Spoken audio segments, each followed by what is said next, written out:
Hey guys, Tzums here, and welcome to the complete Season 5 Jungle Guide.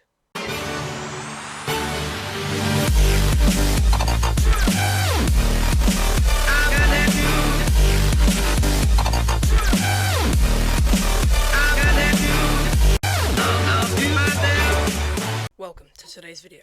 My name is Tzums, the league teacher, and today I'll be explaining the jungle camp smite buffs. I'll quickly run through the effects of the smite buffs.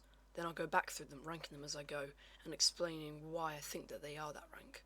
Smiting Gromp gives the player a Thorns effect, which deals damage back to everything that attacks you. This includes jungle camps. It's a very good smite buff for clearing the jungle, and can also help ganks, but this is not guaranteed.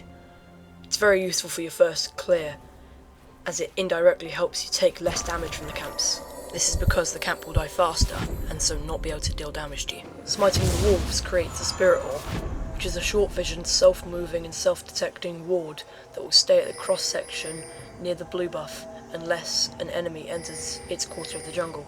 Then it changes colour and moves towards that enemy, and chases it, until either it runs out or the enemy leaves the area. If you smite the Raptor camp, you will gain a buff, which will notify you if you're being seen by a ward. As soon as you have been seen by a ward, the buff will be used up and replaced with a short-term Oracle's effect to help you stomp that ward. Be aware that the Oracle's effect does last quite a long time and gives you the ability to stomp multiple wards or at least detect others. The buff acquired from the Golem camp stuns your target on every 5th ult attack.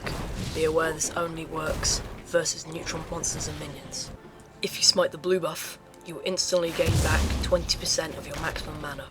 If you smite the red buff, you will instantly gain back 20% of your maximum health.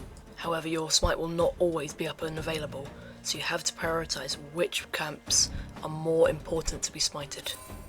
I personally rank the Raptor camp as number 1, as it can clear enemy vision and also tell you when you're not being smited by a ward, so you know that the enemy does not have vision of you. I personally then, second, rank the Golems and Gromp equally, depending on what jungler you are using, as they are both extremely useful in your first clears for coming out of the jungle with higher health and being able to actually complete the clear with some champions. If you are using a champion which clears mostly with abilities, like Fiddlesticks, then I recommend smiting the Gromp camp as a priority over the Golems. However, if you're using a champion with an auto-attack reset, or an auto-attack steroid, then you may want to consider smiting the Golem camp instead, as you'll be able to get that 5th attack off more often, and get the stun off more often.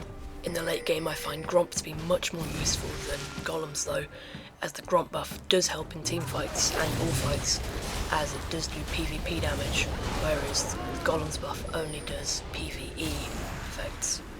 Next in my ranking would be the Wolf Smite buff.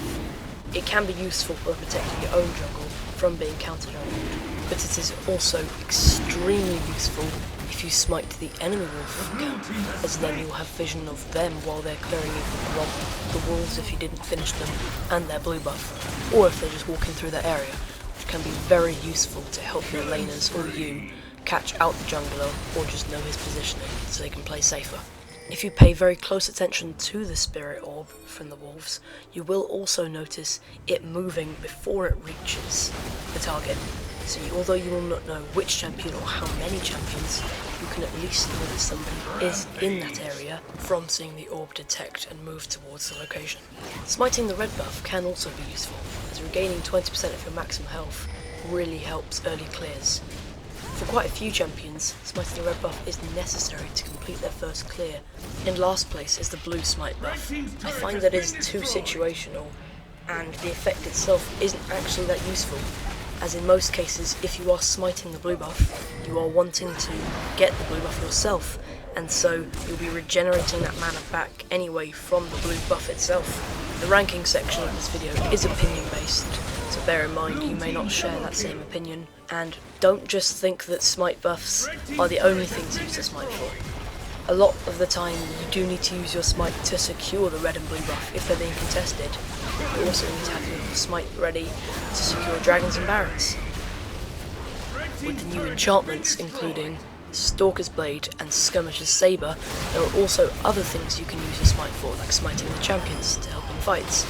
So do try and save one of your smites. Now that you have 2 charges, you may want to consider only using one of them if you think a fight may be coming. This has been the first episode of the complete Season 5 Jungle Guide. I hope you enjoyed today's lesson. League Teacher, signing out.